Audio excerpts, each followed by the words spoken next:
La question, si vous voulez, de l'expression de démocratie représentative, c'est que c'est une contradiction dans les termes. Contradiction dans les termes.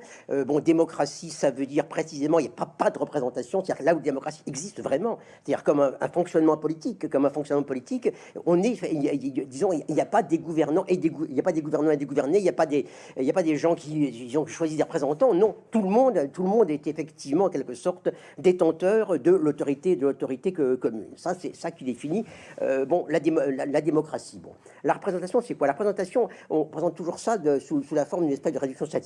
On nous présente toujours ça sous la forme, bah oui, on est trop nombreux, on peut pas se réunir sur la place publique, bon, comme à Athènes, donc forcément, il faut qu'on choisisse des représentants.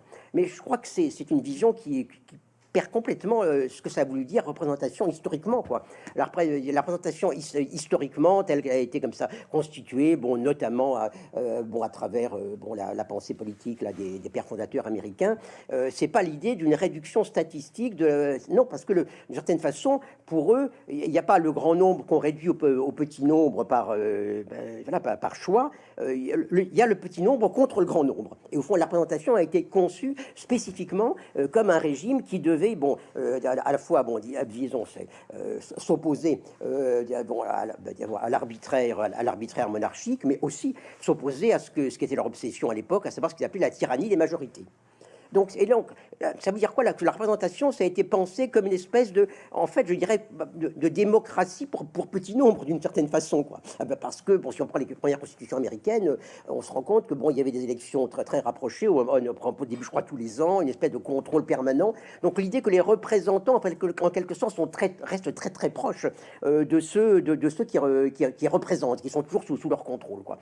Or, effectivement, quand on parle de démocratie représentative, c'est un système qui n'est ni démocratique, ni représentatif, parce que, bon, voilà, disons, c'est devenu quelque chose comme simplement l'acte par lequel, disons, les gens se font peuple pendant une minute pour dire qu'ils renoncent à agir comme peuple, quoi.